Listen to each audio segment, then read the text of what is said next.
I want to pause now and let our other stations join us for a special report. This is an NBC News special report. Let's now bring in our colleague Lester Holt, the anchor of NBC Nightly News. He's been in Helsinki for several days now. Lester, good morning. Willie and Hoda, good morning. President Trump and the Russian President Vladimir Putin about to hold their historic talks. Both arrived a short time ago at the presidential palace, just a few blocks from where we are. This is the room. There's John Bolton there, standing there, the national security advisor. We're waiting to see the two presidents appear for the first time. They will hold a bilateral meeting. 90 minutes, just the two of them and interpreters speak among themselves. It will later broaden out to bring other staff members in for a working lunch. This is a meeting that's been highly anticipated. In fact, the tone and some of the topics on the table may have been changing even as the president has been on the road on his European trip. I'm joined in our coverage by Kristen Welker, our NBC News White House correspondent, also Ambassador Michael McFaul, who was a U.S. ambassador to Russia for a couple of years under the Obama administration. Good to have you both here. Kristen, let me start with you. Set the scene for what we know is about to take place. Well, this is remarkable. President Trump, President Putin are going to be alone in a room for 90 minutes, only their interpreters. What are they going to talk about? That's what we want to know. The president has said he will raise the issue of election meddling. He has new energy and fuel if he wants to do that. Of course, those 12 Russians who were indicted on Friday, Russian intelligence officials, as a part of the broader Mueller investigation into Russian meddling in the 2016 election. But the president, Lester, dismissing the probe yet again this morning. Let me read you his tweets. Quote, "Our relationship with Russia has never been worse thanks to many years of U.S. foolishness and stupidity, and now the rigged witch hunt." So again, referring to it as a witch hunt. By the way, the Russian Foreign Ministry retweeted that and said, "We agree." One other tweet I'll read for you, Lester. He says, "President Obama thought that crooked Hillary was going to win the election, so when he was informed by the FBI about Russian meddling, he said it couldn't happen, was no big deal, and did nothing about it.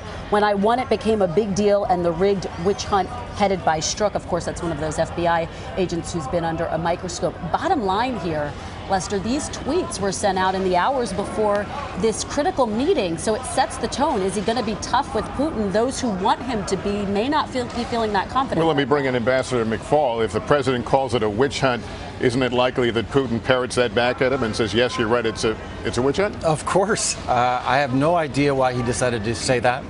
I have no idea why he decided to blame the United States for the worsening relationship. He didn't mention that Russia annexed Crimea in 2014, annexation which we haven't had since World War II in Europe, by the way. He didn't mention Putin's intervention in Syria in 2015 to prop up Mr. Assad.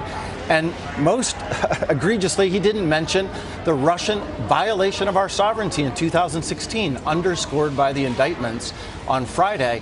Instead, it's all Obama's fault.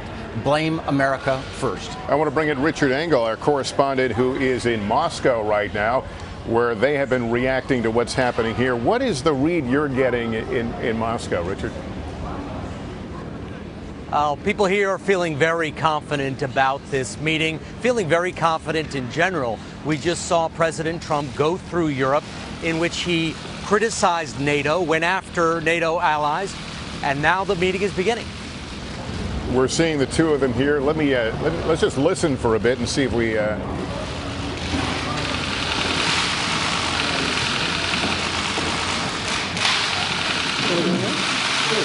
Уважаемый господин президент, мне очень приятно встретиться с вами здесь, на гостеприимной земле Финляндии, Хельсинки.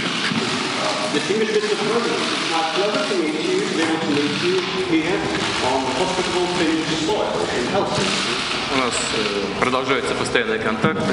В предыдущие месяцы мы по телефону говорили, встречались несколько раз на площадках различных международных мероприятий. Finland, Helsinki. Opening remarks there from the president, and as we said, they'll now go off into a 90-minute session. Let me bring in Ambassador McFaul. The president talked about something we haven't spent a lot of time on, but nuclear weapons here. Yes. Are there points of agreement? What would be the specific issues on the table here? Well, in 2010, our two countries signed the New START Treaty, reducing by 30% the number of nuclear weapons both sides can have. It expires in the year 2021, and negotiations for what happens after that, I think, need to start now. So I'm encouraged that he put that issue on the list. I was also struck by what was not on the list. Syria was not on the list. Ukraine was not on the list. And Russian meddling, Russian violation of our sovereignty in 2016 was also not on the list. And Lester, there are some concerns among some of the president's critics that he's going to offer concessions on some of those very points that Ambassador McFaul raises. Will President Trump scale back sanctions against Russia? Will he agree to remove some troops from Syria? Those are some of the things that President Putin wants to ask for. Now, again, you have both sides lowering expectations that there's not going to be some big deal that comes out of these talks. However, that's what I'll be watching for. All right. Well, there is much more to come. We will eventually this morning see the two in a joint news conference, the first time they will have taken questions together. So we'll have coverage throughout the morning here on NBC News. For now, that's an NBC News special report. I'm Lester Holt in Helsinki. Good night.